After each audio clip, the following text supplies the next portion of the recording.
অনেকে মনে করে থাকেন কাঁচা পেঁপে দিয়ে মুরগি রান্না করলে মুরগির স্বাদ একেবারেই নষ্ট হয়ে যায়। আবার অনেকে মনে করেন কাঁচা পেঁপে আর মুরগির তরকারি হচ্ছে রোগীর পথ্য। দুটো ধারণাই একেবারে ভুল। ঠিকমতো রান্না করতে পারলে কাঁচা পেঁপে দিয়ে মুরগির তরকারি কিন্তু ভীষণ সুস্বাদু খেতে। আমি আজকে আপনাদের সাথে শেয়ার করব আমি কিভাবে গরমের দিনে এই কাঁচা পেঁপে আর মুরগির ঝোলটা রান্না করে থাকি। দেখতেই পাচ্ছেন তেল নিয়েছি, তেলের ভেতরে দিয়েছি এলাচ আর তেজপাতা, দিয়েছি এক মুঠো পেঁয়াজ কুচি, আর তারপর আমি দিয়ে দিচ্ছি পেঁয়াজ, আদা, রসুনের বাটা। পরিমাণটা কি হবে? মোটামুটি বড় একটা মুরগির জন্য বা 1 কেজি পরিমাণ মুরগির মাংসের জন্য 1 টেবিল চামচ আদা বাটা, 1 চা চামচ রসুন বাটা এবং 2 টেবিল চামচ পেঁয়াজ বাটা হলেই চলবে। তবে নিজের স্বাদ অনুযায়ী অবশ্যই কম বেশি করতে পারেন। মনে রাখবেন, পেঁপে দিয়ে মুরগির তরকারিতে কিন্তু মশলাটা অবশ্যই হালকা হতে হবে। যদি আপনি অনেক মশলা দিয়ে দেন তাহলে কিন্তু তরকারি খেতে একটুও মজা হবে না। আমি দিয়ে দিলাম লবণ। পেঁপের তরকারিতে একটুখানি লবণ বেশি লাগে। এবং এরপর আমি দিয়ে দিচ্ছি ভাজা ধনিয়ার গুঁড়ো। যদি ভাজা ধনিয়ার গুঁড়ো না থাকে নর্মাল ধনিয়ার গুঁড়ো দেবেন। 1 চা চামচ ধনিয়ার গুঁড়ো, 1 চা চামচ হলুদ গুঁড়ো এবং নিজের স্বাদ অনুযায়ী মরিচের গুঁড়ো দেবেন। এই তরকারিতে একটু মরিচ বেশি হলে কোনো অসুবিধা নেই, কারণ পেঁপে অনেকটাই ঝাল কিন্তু টেনে নেবে। মশলাটা আমি খুব ভালোভাবে একটু ভেজে নিব, খুব বেশি ভাজার দরকার নেই।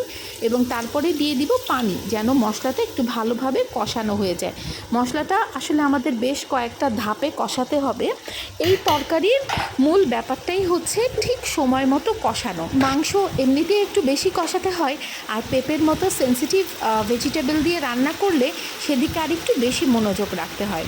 মশলাটা যখন তেলের উপরে উঠে আসবে তখন আমরা ভালো করে ধুয়ে পরিষ্কার করে রাখা মুরগি এবং আলু দিয়ে দিব। আমি এখানে দেশি মুরগি ব্যবহার করছি, কক মুরগিও নিতে পারেন, ফার্মের মুরগিও নিতে পারেন, কোনো অসুবিধা নেই। মুরগিটা দিয়ে আমরা খুব ভালোভাবে কষাবো এবং অবশ্যই ঢাকনা দিয়ে কষাবো। মশলার সাথে মুরগিটা ভালোভাবে মেখে আমরা ঢাকনা দিয়ে দিব অন্তত 5-7 মিনিটের জন্য। 5-7 মিনিট পরে ঢাকনা তুললে, এই যে আমরা ঢাকনা তুলছি, দেখতে পাবেন যে বেশ খানিকটা পানি উঠেছে। এই পর্যায়ে আবারও খুব ভালোভাবে নেড়ে দিতে হবে। তবে কষানো কিন্তু শেষ হয়নি, ঢাকনা দিয়ে আমরা আরও কষিয়ে নিব যতক্ষণ পর্যন্ত না মুরগিটা একদম তেলের উপরে উঠে আসে।